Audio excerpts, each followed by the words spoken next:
तक हमारा channel subscribe नहीं किया तो अभी सब्सक्राइब करें और बेल आइकॉन को क्लिक करके हमारी लेटेस्ट वीडियोस के बारे में अपडेट जानें।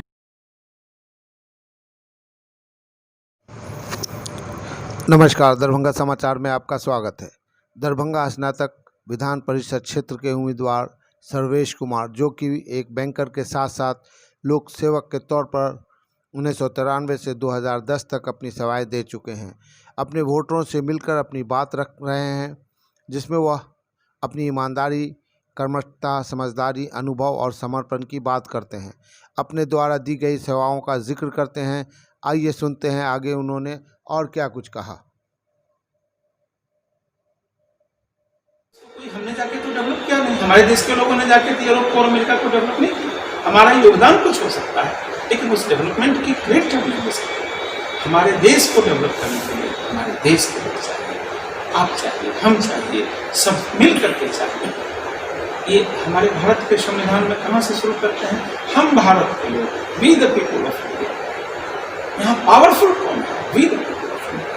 हम लोग पावरफुल, हम जनप्रतिनिधि चुनते हैं। जिस दिन जनप्रतिनिधि जन से कट जाता है, वो प्रतिनिधि नहीं रहता, वह व्यक्ति हो जाता है। उससे हमको बचना है। हम सब मिलकर, मैं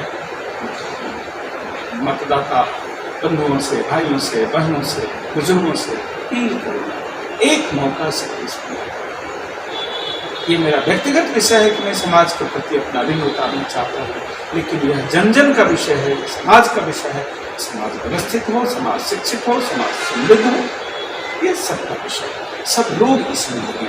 हम लोग बड़ी संख्या में जन संवाद केंद्र हर 50,000 के 25,000 के पॉपुलेशन पर इस योजना बन रही है। ईश्वर की कृपा से, आपके सहयोग से अगर सफलता मिलेगी तो इमीडिएट इसको लागू करेंगे। दिसंबर महीने से जन संवाद केंद्र काम करना शुरू कर देंगे। हर जिले में 100-150 जन संवाद केंद्र बनेंगे। उसके नियत डेट को मीटिंग होगी, अखबारों में विज्ञापन आएगा, वहाँ हमारे स्वयं सेवक रहेंगे। उन जन संवाद केंद्रों पर सारी समस्याओं की बात होगी। शिक्षा की समस्या प्रमुख समस्या है, रोजगार की समस्या प्रमुख समस्या है, बाकी की सेवाएं और सुविधाएं भी हैं, हमारे स्नातक बंधु से जुड़े हुए हैं। उन समस्याओं पर भी चर्चा होगी, संपूर्ण समाज की समस्याओं पर चर्चा होगी और उसके निराकरण के लिए हर महीने जब आपकी बैठक होगी तो उसके निराकरण का कोई ना कोई हल निकलेगा।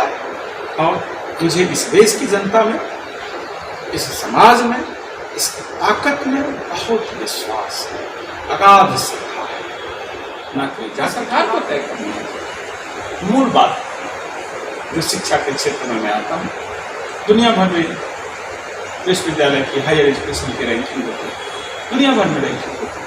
भारत का कोई विश्वविद्यालय कहीं नहीं उस रैंकिंग में आता नहीं है। कुछ IIT आते हैं, जो पुराने संस्थान हैं। हमारे IIT दुनिया भर में प्रतिष्ठित संस्थान है। IISc बेंगलोर, कुछ IITs, IIT Bombay, IIT Delhi, IIT Kanpur, कुछ एक दो मैनेजमेंट इंस्टीट्यूट, एक दो university, Delhi university, Jawaharlal university. इसके बाद काम खत्म। 130 करोड़ के देश में 135 करोड़ आज हमारी आबादी है। 135 करोड़ की आबादी में 10 इंस्टीट्यूट ही हमारे पास गुणवत्तापूर्ण शिक्षा के स्थिति। कैसे 135 करोड़ की आबादी 15 इंस्टीट्यूट में पढ़ने वाली? हम इंस्टीट्यूट्स की क्वालिटी को बताते हैं, मैथ की ग्रेडिंग है, नई व्यवस्था हो रही है, नई शिक्षा नीति आई 2030 तक। सरकार का के नई शिक्षा नीति में प्रावधान है कि एडहोकिज्म खत्म करेंगे, तदर्थवाद को खत्म करेंगे। 2020 को एक दिन में तो खत्म होगा नहीं। अभी अगर जनता का आशीर्वाद, वोट का आशीर्वाद मिलता है, ईश्वर की कृपा होती है, तो 6 साल हमको समय मिलता है। 5 साल, 6 साल, 4 साल में ये सारी व्यवस्था बना करके यूनिवर्सिटीज की क्वालिटी में बड़ा सुधार लाना है, ग्रेडिंग में अपग्रेड करना है। मिथिला का शिक्षा संस्थान इस देश का प्रमुख शिक्षा संस्थान होना चाहिए। ये तो सब लोग एग्री करेंगे, उसके लिए काम करने की जरूरत है। और उसके लिए मैं निश्चित रूप से, मैंने कहा मैं क्यों काम कर रहा हूँ, क्या प्रेरणा है मेरे काम करने की। मेरे ऊपर जो कर्ज है समाज का, मैं उस कर्ज को उतारना चाहता हूँ। मेरे मन में ये अभिमान है कि मैं एक महान देश का नागरिक हूँ। मेरा देश स्नातक निर्वाचन क्षेत्र का प्रत्याशी सर्वेश कुमार, मैं लोगों को नमस्कार करता हूँ, प्रणाम। आपका लोकप्रिय चैनल है, आपके चैनल के माध्यम से मैं स्नातक क्षेत्र के सभी मतदाताओं से निवेदन करता हूँ, प्रार्थना करता हूँ कि मिथिला की प्राचीन गौरव को पुनर्स्थापित करें। मिथिला का गौरव किस बात को लेकर? मिथिला का गौरव इसकी शिक्षा को लेकर के था, इसकी संस्कृति को लेकर। जब भारत देश बन रहा था उस समय भी माता जानकी का यह स्थान है, यह पौराणिक स्थल है। इतिहास में सबसे प्रमुख स्थानों में, इस देश के सबसे प्रमुख स्थानों में मिथिला का स्थान है।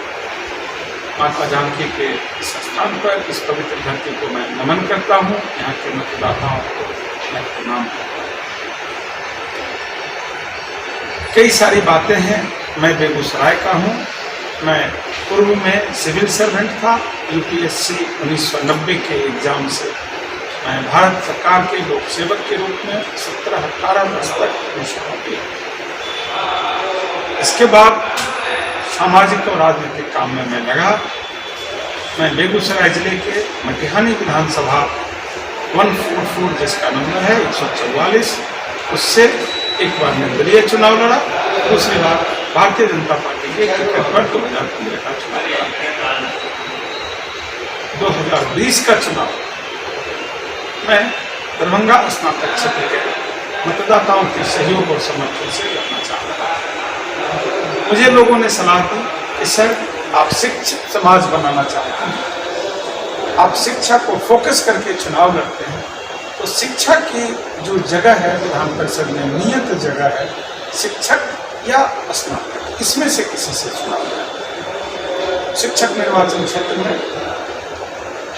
चूंकि मैं शिक्षक नहीं हूँ, मैंने समझा कि यह अनैतिक होगा मेरे लिए कि मैं शिक्षक नहीं होकर के शिक्षक का पद लूं। मैं स्नातक हूँ, इसलिए मैं स्नातक निर्वाचन क्षेत्र से चुनाव लड़ने की अपनी भावना को नामांकन किया, जाहिर किया, नामांकन किया और मतदाताओं से अपील कर रही है। आपका सवाल चुनाव की तैयारी को लेकर जो था, मैंने पूर्व में थोड़ा सा अपना परिचय आपको दिया। रही चुनाव की तैयारी के बाद, इस चुनाव की तैयारी हम लोग मार्च 2019 में पहली बैठक हमने किया और उस समय से इस चुनाव की तैयारी में लगे। क्योंकि हर बार इसमें वोटर नए बनते हैं, तो वोटर बनाने की एक प्रक्रिया है वोटर बनाने की प्रक्रिया है। उस प्रक्रिया में मार्च 2019 में लग गए। हम लोगों ने गांव-गांव घूम करके संवाद केंद्र स्थापित किए, जन संवाद केंद्र स्थापित किए। 4 जिलों में लगभग 300 जन संवाद केंद्र हम लोगों ने स्थापित किए। बेगूसराय जिले में करीब 125 जन संवाद केंद्र, समस्तीपुर जिले में लगभग 100 जन संवाद केंद्र, मधुबनी जिले में 45 जन संवाद केंद्र, दरभंगा जिले में 20 जन संवाद केंद्र हमने स्थापित। इस तरह से 300 जन संवाद केंद्रों के माध्यम से हम लोगों ने स्नातक मतदाताओं को मदद किया कि वो वोटर बन सके। और इस पूरी प्रक्रिया में लगभग 30,000 वोटर एक जनसंवाद केंद्र से हम लोगों ने ये लक्ष्य निर्धारित किया था कि 100 प्रबुद्ध स्नातक मतदाताओं को जोड़ना। तो ये प्रक्रिया लंबी चली। बीच में चुनाव अप्रैल में नियत था, क्योंकि 6 मई को समाप्त हो रहा था कार्यकाल एमएलसी लोगों का, लेकिन कोरोना की वजह से चुनाव बाधित हुआ और चुनाव फिर 22 अक्टूबर को नियत था। 22 अक्टूबर को 8 बजे सुबह से 5 बजे शाम तक मतदान हुआ। इसमें हमारा फोकस क्या है? शिक्षा का क्षेत्र, मुख्य फोकस शिक्षा का क्षेत्र है। मैं स्वयं एक 2 स्कूल का प्रबंधन करता हूँ, बीएड कॉलेज का प्रबंधन करता हूँ, बेगूसराय जिले का पहला बीएड कॉलेज, मैनेजमेंट कॉलेज का प्रबंधन करता हूँ, बेगूसराय जिले का पहला मैनेजमेंट इंस्टीट्यूट। इसके अतिरिक्त पहले से हम लोग गंगा डेयरी लिमिटेड एक कंपनी है, बड़ी कंपनी है, 1996 से चल रही है। उसका अमृत ब्रांड पॉपुलर है, दरभंगा और मधुबनी में भी पॉपुलर है, पूरे बिहार में। बाहर भी इसका काम है, एक्सपोर्ट लाइसेंस भी, हम एक्सपोर्ट भी करते हैं। उसके अतिरिक्त और कई सारे संसाधन हैं। क्यों इन सारे, ये आप कह सकते हैं कि व्यवसाय मेरे लिए शिक्षा का क्षेत्र सामाजिक कार्य का क्षेत्र है, बाकी का डेयरी और बाकी के जो और व्यवसाय हैं वो व्यवसाय है। हम वो सारे व्यवसाय को केंद्रित करते हैं जो समाज में लोगों की आमदनी को, खास करके किसानों की आमदनी को बढ़ाने का काम है। किसानों की आमदनी को बढ़ाना, समाज को शिक्षित करना, यह दो मूलभूत जरूरत है तो इस देश की बड़ी जनसंख्या के जीवन को प्रभावित करती है। इस पर हम लोग केंद्रित हैं। शिक्षा की जहाँ तक बात है, मैं ग्रामीण पिछले इलाके से आता हूँ। दियारा में मेरा घर है, गंगा के दियारा में घर है, माता गंगा के पास है, ईश्वरपुर के पास है। और समाज के सहयोग से सरकारी विद्यालय में मैंने अपनी सारी शिक्षा प्राप्त की, सरकारी कॉलेज में शिक्षा प्राप्त की, जो लगभग मुफ्त में शिक्षा मिली। वो समाज का ऋण है। हमें तो मुफ्त में मिली, लेकिन उस शिक्षा व्यवस्था को चलाने में समाज के प्रत्येक व्यक्ति ने टैक्स के माध्यम से अपना योगदान दिया। इस तरह से समाज का बड़ा कर्ज हम लोगों को है। उस कर्ज को उतारना, अब मेरी 60 वर्ष के आसपास उम्र हो गई, मैं कर्ज ले करके दुनिया नहीं छोड़ना चाहता हूँ, नहीं मरना चाहता हूँ। मेरे मन में यह भाव है, यह इच्छा है, उस कर्ज को उतारने के लिए समाज के प्रति दायित्व है। हमारा माता पिता के प्रति दायित्व होता है, कर्ज लगता है, मातृ ऋण होता है, पितृ ऋण होता है, समाज का भी ऋण होता है। हम लोग जो इस हवा में सांस लेते हैं, जो भी संसाधन उपयोग करते हैं, सड़क पर चलते हैं, जो भी काम करते हैं, वो समाज के सब लोगों के पैसे से, सब टैक्स के माध्यम से सब लोग उसमें पैसा देते हैं। एक गरीब आदमी एक गंजी भी खरीदता है, चप्पल भी खरीदता है, उस पर भी वो टैक्स देता है। तो यह भाव मन में है, मेरे मन में, और सब लोगों को होना चाहिए कि हम समाज के संसाधन से ही आज खड़े हैं। इसलिए समाज का ऋण बहुत बड़ा ऋण है, वह कर्ज उसको उतारने की जरूरत। कैसे उतारूं? मैं सरकारी विद्यालय में पढ़ा, सरकारी कॉलेज में पढ़ा, मुझे शिक्षा दीक्षा मिली, और इसका परिणाम वो हुआ कि देश के बड़े महकमे में, विभाग में, विदेशों में मुझे काम करने का कार्य अनुभव मिला। देश और विदेश में जो मैंने काम किया, जो मुझे अनुभव मिला, उस अनुभव को समाज के बेहतरी में कैसे लगाएं, यह मेरी चिंता है, यही मेरे काम करने का आधार है। उस प्रेमाइसेस को लेकर के, उस आधार को लेकर के मैं एक सामाजिक कार्यकर्ता की हैसियत से समाज में काम करता हूँ। उस ऋण को ये बताइए ये जो ऋण उतारने का क्रम है, तो एक विधानसभा की बात है। इस बार मैं पिछली बार बीजेपी का उम्मीदवार था, 67,000 लगभग मुझे वोट आए थे। कई पार्टियों ने संपर्क किया कि विधानसभा का चुनाव लड़िए, मैंने कहा नहीं, मुझे अब फोकस मैं शिक्षा पर हूँ, मैं शिक्षा का काम करूँगा। एक विधानसभा का चुनाव में क्यों लड़ूँ? मुझे ईश्वर मौका दे रहे हैं 37 विधानसभा में समाज के लिए काम करूँ, तो मैं 37 विधानसभा का चुनाव लड़ूँ। और जन संवाद केंद्र जो हमारे हैं दरभंगा मधुबनी में कम है, उनकी संख्या और बढ़ेगी, यूनिवर्सिटीज में बनेगी, क्योंकि जनतंत्र में, प्रजातंत्र में हम आपके प्रतिनिधि हैं।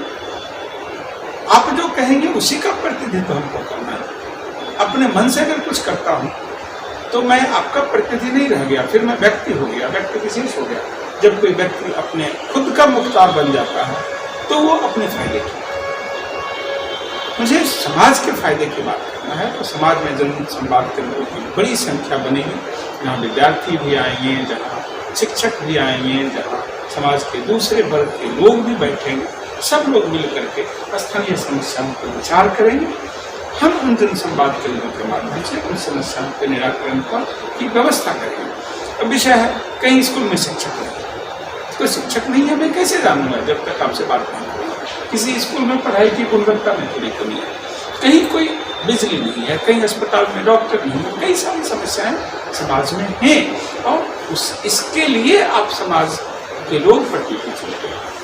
अगर मैं शिक्षक का होता तो स्पेसिफिक शिक्षक की बात ज़्यादा करता, लेकिन मैं स्नातक का प्रतिनिधि हूँ। मेरा स्नातक कहीं पान की दुकान भी खोल के बैठा है, कहीं रेहड़ी भी लगा रहा है, रोजगार की बड़ी समस्या है, तो उसकी बात करनी चाहिए। मेरा स्नातक कोई गाय पाल रहा है, कोई छोटी दुकान चला रहा है, मुझे उसकी बात नहीं करनी। मेरा स्नातक स्कूल कॉलेज में, स्कूल तो नहीं कॉलेज में पढ़ रहा है। अब मैं दरभंगा विश्वविद्यालय में गया, पीएचडी के काउंटर पर इतनी भीड़ लगी थी जैसे कि लग रहा था कि वो पता नहीं क्या, हम लोग जब पढ़ते थे उन दिनों 80 में सिनेमा हॉल की खिड़की पर, कोई हिट सिनेमा की खिड़की पर जैसे भीड़ लगता था, वैसे पीएचडी के काउंटर पर भीड़ लगता था। देख कर इस यहाँ शंकराचार्य भी आकर शास्त्रार्थ में परास्त हुए। यह पूरा इस हमारे बिहार के पास क्या संसाधन है? सबसे बड़ा जो हमारा संसाधन है मानव संसाधन है। मानव संसाधन को हम शिक्षित करना है। आज देखिए यूरोप की जनसंख्या घट रही है, विकसित जापान की जनसंख्या घट रही है, विकसित देशों की जनसंख्या घटाव पर है। उनको अच्छे अनुशासित कुशल लोग चाहिए, मैन पावर चाहिए। हम मैन पावर को यहाँ से अच्छी तैयारी करके बाहर जाके काम करने का मौका दे सकते हैं। दूसरे देश के भी काम आएंगे, हमारे भी काम आएंगे। तो ये एक बड़ी कार्य योजना है जो जन संवाद के माध्यम से शिक्षा, शिक्षण, शिक्षक इस स्थिति को हम ठीक करना चाहते हैं। अब वित्त रहित कॉलेज बिहार में चलता है। ये वित्त रहित कॉलेज क्या होता है? बिना पैसे का कैसे कॉलेज चल सकता है? यूनिवर्सिटी एक्ट में था कि इतना पैसा सरकार देगी, इतना पैसा मैनेजमेंट खुद देगा। सरकार तो सोई रहती है, 4 साल 5 साल के बाद अनुदान देती है। तो एक सिंपल सा बात मेरे दिमाग में आती है कि 1985 के बाद स्वर्गीय जगन्नाथ मिश्रा, मैं उनको प्रणाम करता हूँ, काफ़ी बड़ी संख्या में कॉलेजों का सरकारीकरण किया। लेकिन 1985 के बाद बिहार की सरकार ने कितने साल हो गए? 85 से 15 और 20, 35 वर्षों में कोई कॉलेज नहीं बनाया। कैसे बच्चे नियोजित शिक्षक 80 दिन के लगभग हड़ताल पर रहे, सरकार ने संवाद नहीं किया, उनकी मांगे हैं, उन पर बैठ के विचार नहीं किया। हाई कोर्ट में निर्णय उनके पक्ष में आया, सुप्रीम कोर्ट सरकार चली गई। सरकार पैसे नहीं है तो पैसा का उपार्जन करना